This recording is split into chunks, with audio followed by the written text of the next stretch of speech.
Hey everybody, welcome back. James here again with you, and today I want to talk about two of the most common problems that I have found personally with the 350 Legend and the AR platform. So let's get into today's video.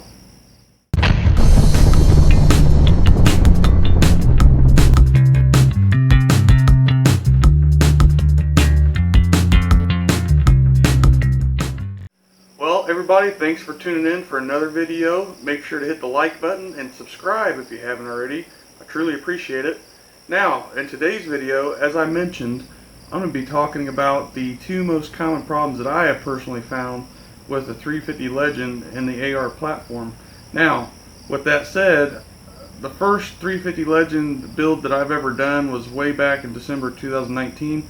Not one single issue, never had one, not hiccup, nothing. Great build all around, no issues. Well, recently I got my hands on another barrel, a 350 Legend barrel, and decided to mess around with another build, and I went ahead and got another magazine that I really never heard of, and well, let me show you what issues I was having first.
So the first issue offhand right away, that the new build that I have just did not want to feed.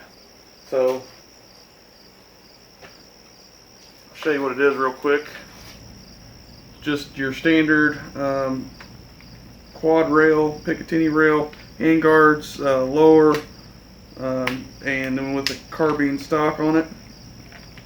Now I'll get to that in a second, why that's critical. Also, like I mentioned,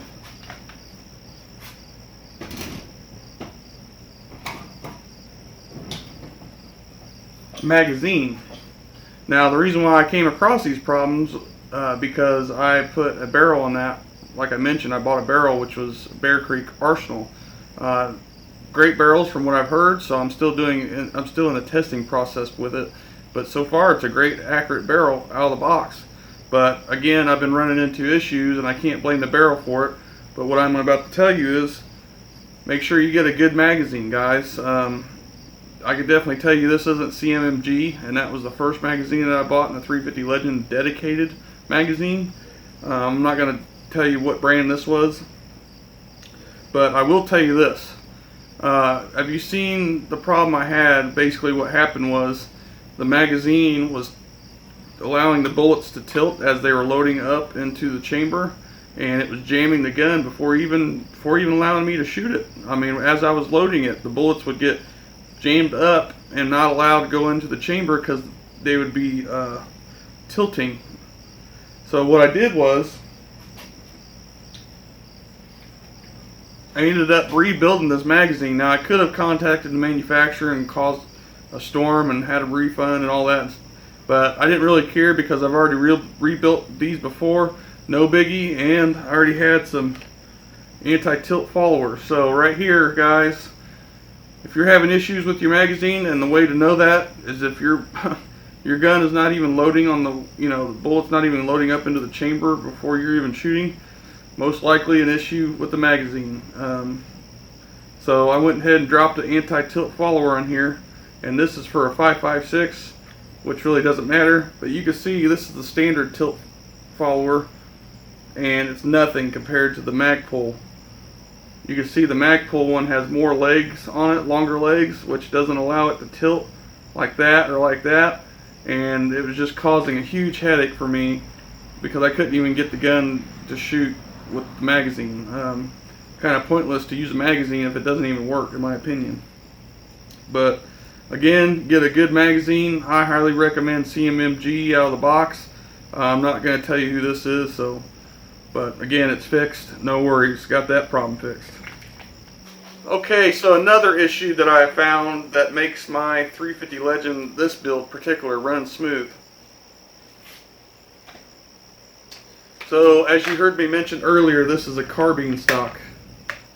Well, you definitely, in my opinion, you definitely want to use a carbine stock and a carbine buffer. And what that is a shorter, lighter buffer than your standard AR-15 M16 rifle buffer. And as you can see here, there's a significant difference of preset and length and weight.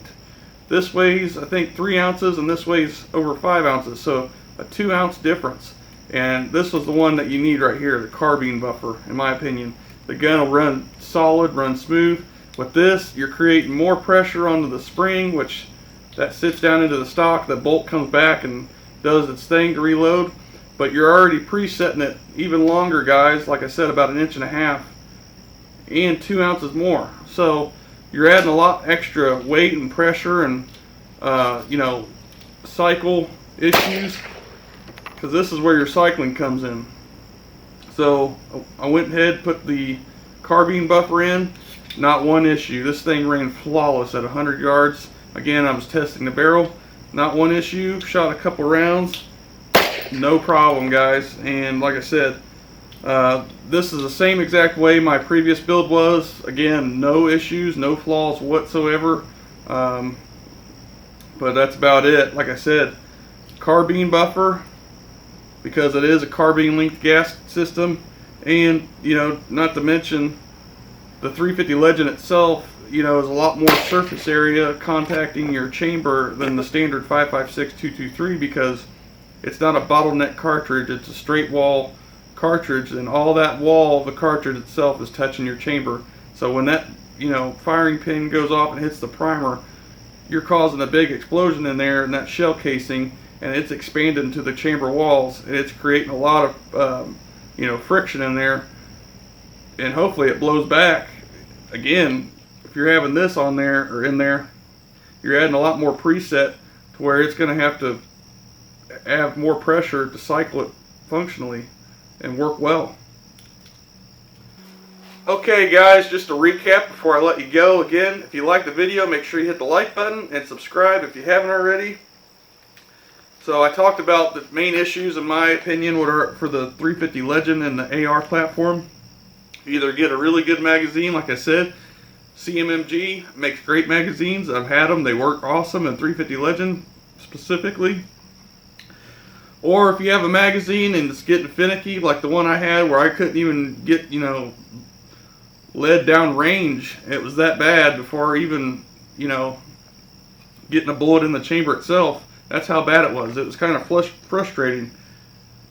If you could rebuild one, go ahead and put a Magpul anti-tilt follower in there. It'll make a significant difference. And then also, if you want, your rifle or carbine or whatever you want to call it, your build to run smooth with the 350 Legend, I recommend using the carbine buffer. You know, it'll create less pressure and more free time for the bolt to come back and cycle perfect.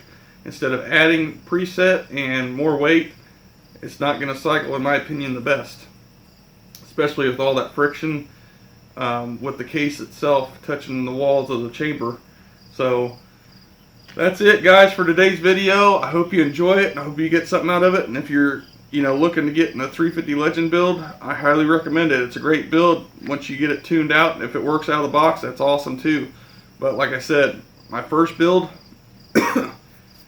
ran awesome, no problems. But this one, sometimes you have to mess with it and tinker with it to figure out the problem. So thanks again, guys. We'll see you on the next one.